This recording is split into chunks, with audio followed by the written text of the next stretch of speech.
All right, second graders, here is Chapter 2, The Canoe Trip Mystery. Ernie and Aunt Jane attached the two canoes and the paddles to the roof of the car. Henry and Jessie squeezed the sleeping bags and life preservers into the back. Then Aunt Jane, Uncle Andy, and the Aldens stopped for an early lunch at Piccolo's Pizzeria. The Aldens had a large pizza supreme topped with cheese, sausage, mushrooms, green peppers, and Mrs. Piccolo's special tomato sauce. At the next table, two men were talking very loudly.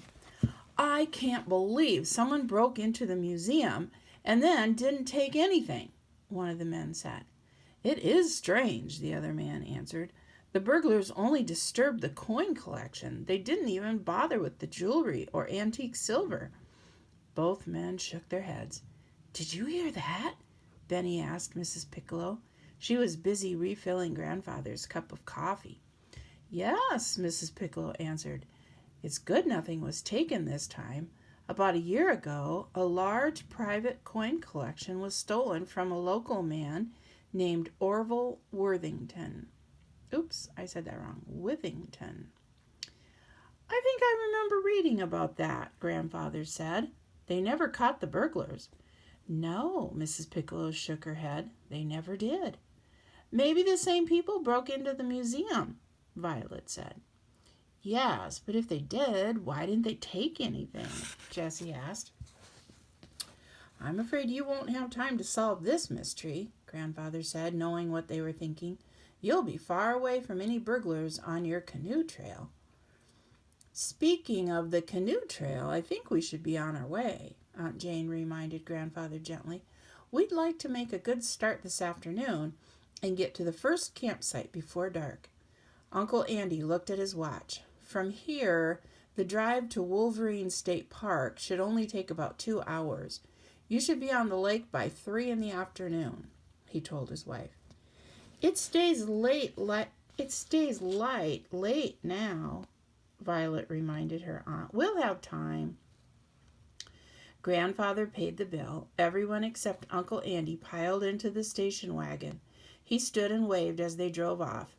On the outskirts of Silver Falls, they passed big red barns, potato fields, and small towns with low brick buildings.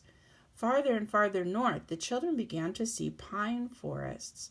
Timberwolf Lake shone in the distance. Oh, that sounds exciting, doesn't it? "Oh, it's so beautiful up here," Violet said. "The air smells so fresh," Henry added. "Grandfather, we have to turn at the next junction," Jessie said, looking at the map. Grandfather turned onto a wide dirt road and followed the signs to Wolverine State Park. He stopped the car in front of a dock on Timberwolf Lake and helped his grandchildren and Aunt Jane unload all their equipment.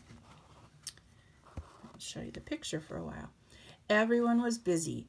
First, Henry and Aunt Jane took the canoes off the top of the car and carried them to the water. Grandfather put the paddles and tents inside them. Benny carefully carried the waterproof bags of food from the car. Jessie and Violet packed the sleeping bags, life preservers, food bags, backpacks, and first aid kit into the canoes. They were careful to put an equal load in each one. Henry tied a long piece of rope to the front of each canoe. Jessie and Violet pushed both canoes into the water, while Henry and Aunt Jane held the ropes and walked the canoes toward the dock.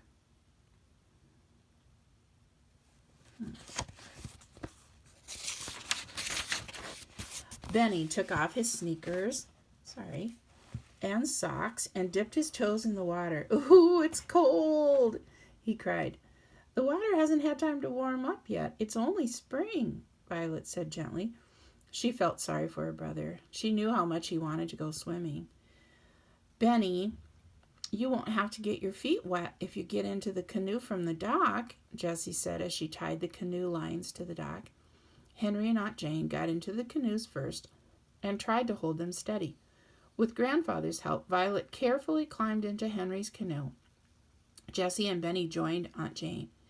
Grandfather untied the canoes and threw the ropes to Henry and Aunt Jane. "Goodbye," he waved. "I'll meet you at the dock in White Pine in a week." "Goodbye, Grandfather," his grandchildren called loudly. Benny waved. He was the only one not paddling, but he sat very still in the middle of the canoe, watching Jessie paddle in front of him. Aunt Jane sat behind Benny, steering with her paddle. Aunt Jane took the lead, and the two canoes moved slowly across the lake. Pine and birch trees lined both sides of the rocky shore. Canadian geese flew overhead. The still blue lake stretched ahead of the canoeists for miles. "Look," Jessie said, pointing to a family of ducks. "The mother is leading her ducklings out on the lake to look for food." "How old are they?" Benny asked. "They may not be more than a day old," Aunt Jane answered. "Ducks can swim as soon as they are born." "Really?" Benny said. He looked very impressed. "Look at all those islands," Jessie said, pointing with her chin toward the small rocky islands in the middle of the lake. "We won't go too much farther today," Henry called to the other canoe when the group had been paddling for more than an hour. "That's good," Benny cried. "I'm hungry." Oh, I'm sorry, this keeps tipping. The forest began to thin into a clearing. In the distance, the Aldens could see the remains of an old wooden house. In front of the house was a field filled with blue, pink, and purple wildflowers. "This might be a good campsite," Henry called to the others. "We could explore." The Aldens and Aunt Jane paddled ashore and pulled the canoes out of the water. They tied the ropes around a trunk of a large pine tree, and took out their backpacks, sleeping bags, and a small bag of food for dinner and breakfast.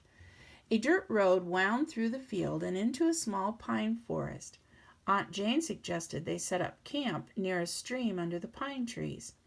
"Somebody else thought this would be a good campsite," Jessie said. She pointed to a heap of ashes on the ground. "Henry and I will go back and get the tents out of the canoes," Aunt Jane said, putting her pack and sleeping bag on the ground. "Benny, Violet, and I can gather wood for a campfire," Jessie suggested. "By the way, where is Benny?" she asked as she turned around to look for her brother. "He went to explore the old house in the clearing," Violet said. Both girls found Benny poking a pile of stones with a stick. "This might have been a chimney once," Jessie said. The walls of the house had been made of wood, but now they lay in a pile of rubble. "There's lots of wood here for a fire," Violet pointed out. "Yes, let's gather some," Jessie said, stooping to pick up some wooden planks. "Watch out for the poison ivy," she warned her brother and sister. A thick patch grew alongside the house. "I saw it. Henry showed me what it looked like in a book," Benny said proudly. "I didn't go near it." Violet went into the forest near the house to gather small sticks and twigs. She came running back to her brother and sister with a pile of sticks in her arms. "Come see what I found," she called to them. Jessie and Benny followed her into the woods and stopped before a very large rock. Someone had painted a message on it. "Look, there's writing on it." Benny leaned forward to see better. "Yes," Jessie agreed. "It looks like a riddle." In a clear voice, Violet read, "Silver and gold coins so well hidden, to seek and find them you are bidden. A cat with whiskers but no feet guards them near his silver sheet." "What does bidden mean?" Benny looked at his sisters. "It means telling someone to do something," Jessie answered. "Oh," Benny said. "So whoever wrote this message is telling us how to find a hidden treasure."